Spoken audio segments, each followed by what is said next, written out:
Araw-araw na pagbasa ng Biblia, Araw 205. Lumang Tipan, Hosea 10, Hosea 11. Bagong Tipan, Romans 18 minuto pasado alas 8:39. Sapagkat itinuturing ko na ang mga pagdurusa sa panahong ito ay hindi karapat-dapat na ihalin tulad sa kaluwalhatian na maihahayag sa atin. Sapagkat ang nananabik na pag-asa ng mga nilikha ay naghihintay para sa paghahayag sa mga anak ng Diyos. Sapagkat napasailalim sa pagkawalang saysay ang mga nilikha, hindi sa sarili nitong kalooban, kundi sa Kanya na siyang nagpasailalim nito.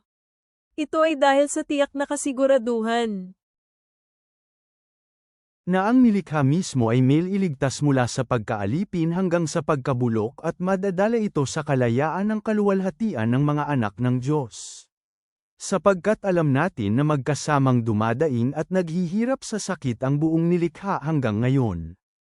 Hindi lamang iyan, ngunit maging tayo mismo, na nagtataglay ng mga unang bunga ng Espiritu, kahit tayo mismo ay dumadaing sa ating mga sarili, naghihintay para sa ating pagkakakupkup, ang pagkatubos ng ating katawan. Sapagkat nailigtas tayo sa pamamagitan ng katiyakang ito. Ngunit hindi pa nakikita ang kinatitiyakan nating mangyayari, sapagkat sino ang may katiyakan na maghihintay sa nakita na niya? Ngunit kung nakatitiyak tayo tungkol sa hindi pa natin nakikita, naghihintay tayo ng may pagtitiyaga para dito. Sa ganoon paraan, tumutulong din ang Espiritu sa ating kahinaan. Sapagkat hindi natin alam kung paano tayo dapat manalangin, ngunit ang Espiritu mismo ang namamagitan sa atin ng mga daing na hindi maipahayag na mga daing.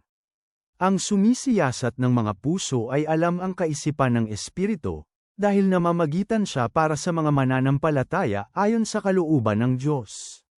Nalalaman natin na sa mga nagmamahal sa Diyos, sa lahat ng bagay gumagawa siya para sa ikabubuti ng mga tinawag ayon sa kanyang layunin. Dahil ang mga kilala na niya noong una pa man, ay itinalaga din niya na matulad sa imahe ng kanyang anak, upang siya ang maging panganay sa maraming magkakapatid.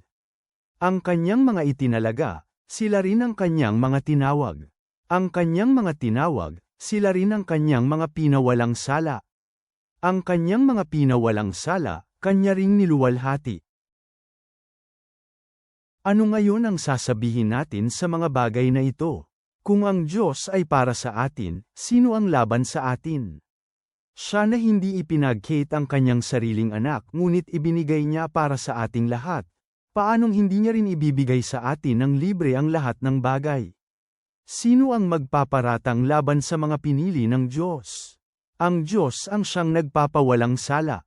Sino ang hahatol? Si Kristo na siyang namatay para sa atin at higit pa roon, binuhay din siyang muli. Naghahari siya kasama ang Diyos sa lugar ng karangalan at siya ang namamagitan para sa atin. Sino ang maghihiwalay sa atin mula sa pag-ibig ni Kristo? Ang matinding pagdurusa ba, o pagdadalamhati, o pag-uusig, o pagkagutom, o kahuberan, o panganib, o espada? Gaya ng nasusulat, para sa iyong kapakinabangan pinapatay kami buong araw. Itinuturing kaming tulad ng isang tupa na kakatayin. Sa lahat ng bagay na ito, higit pa tayo sa mga manlulupig sa pamamagitan ng nagmamahal sa atin.